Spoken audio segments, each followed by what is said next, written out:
మొదలవుతుంది కొత్త కథ కుస్తీ కళ్యాణి. ఈ నెల 29 నుండి సాయంత్రం 6:30 మన సన్ జెమినీలో. మహేంద్ర గారు, అమ్మవారి విగ్రహాన్ని దొంగిలించినందుకు, గుడిలో నకిలీ విగ్రహాన్ని ఇచ్చినందుకు మిమ్మల్ని అరెస్ట్ చేయాల్సి వస్తుంది.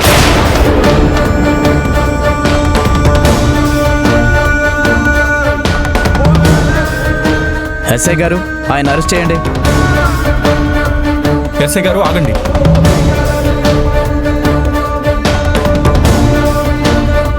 ఎవిడెన్సెస్ దొరికా కూడా అడ్డుపడిన వాళ్ళని కూడా అరెస్ట్ చేయాల్సి వస్తుంది.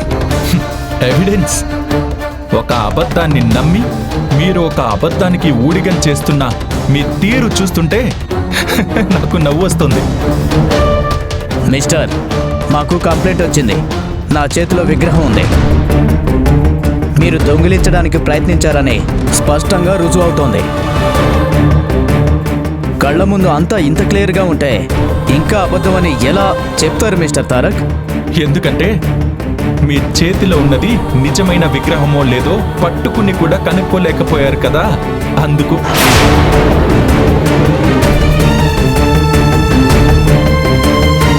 ఆ విగ్రహం ఒరిజినల్ అయితే కోటింగ్ వేసినా ఆ గోల్డ్ కలర్ మీ చేతికి ఎందుకు అంటుకుందో మీరే చెప్పండి ఆఫీసర్.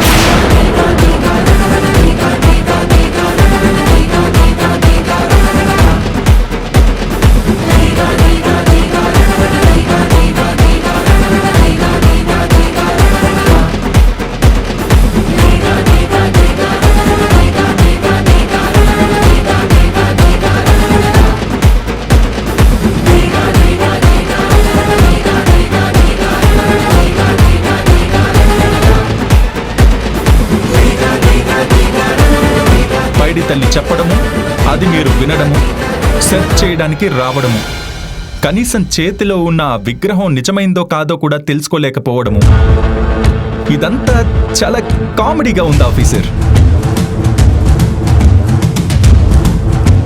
ఏయ్ తారక్, ఏం మాట్లాడుతున్నావు? నిజం మాట్లాడుతున్నాను పైడి తల్లి. నీ మీద ప్రేమ ఎక్కువై మాతో కలుపుకోవడానికి వచ్చాననుకున్నావా?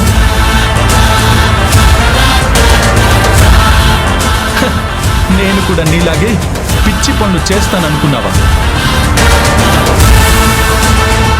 గుడిలో మేము అప్పగించింది మా పూర్వీకుల నుంచి వస్తున్న ఉత్సవ విగ్రహం. ఇప్పుడు ఇక్కడ ఉన్నది మా ఇంట్లో పూజ కోసం చేయించిన మామూలు విగ్రహం.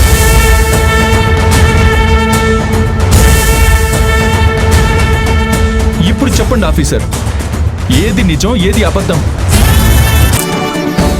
గుళ్ళో మనం అప్పగించిన విగ్రహం మళ్ళీ ఎలా ప్రత్యక్షమైంది? అదే నాకు అర్థం కావడం లేదు సార్. నిలవండి, ఇదైతే గుళ్ళో ఇచ్చింది విగ్రహం అయి ఉండదేమో. అయ్యో తారక్ సార్, ఇది ఖచ్చితంగా ఆ విగ్రహమే. నాకు బాగా గుర్తుంది.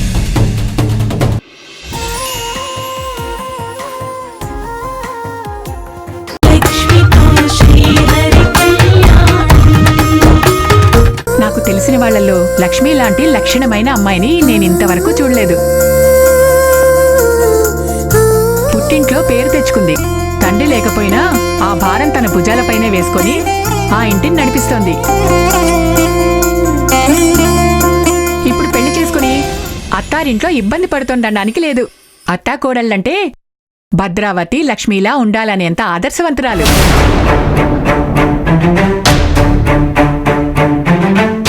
ప్రతి ఇంట్లో ఇలాంటి అత్తాకోడళ్ళు ఉంటే ఆ ఇంటికి ఏ గొడవలు రావు, ఏ కుటుంబం విడిపోదు.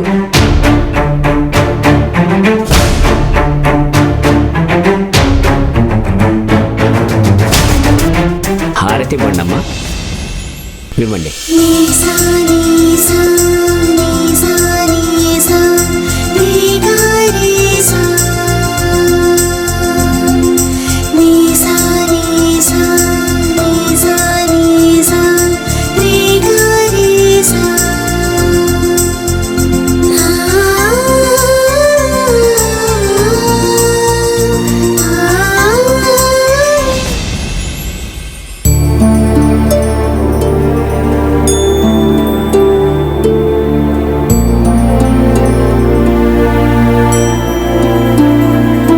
ఇక్కడే పెట్టాను కదా, ఇంకో ఫైల్ ఏమైనట్టు?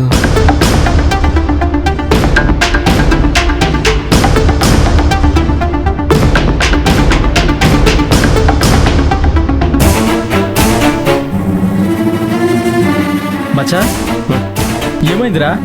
ఏదో వెతుకుతున్నట్టున్నా? అదేరా, నువ్వు నాకు అడ్రస్ ఇచ్చావు కదా, నీకు గుర్తుందా?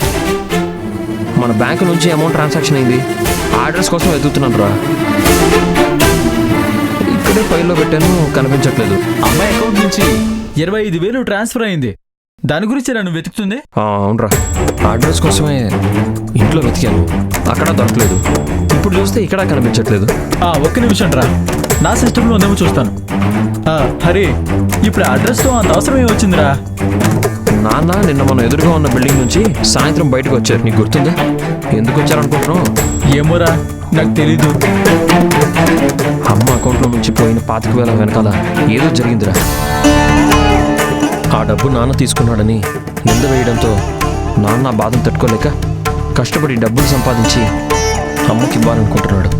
అందుకే వాచ్మెన్గా పనిచేస్తున్నారు.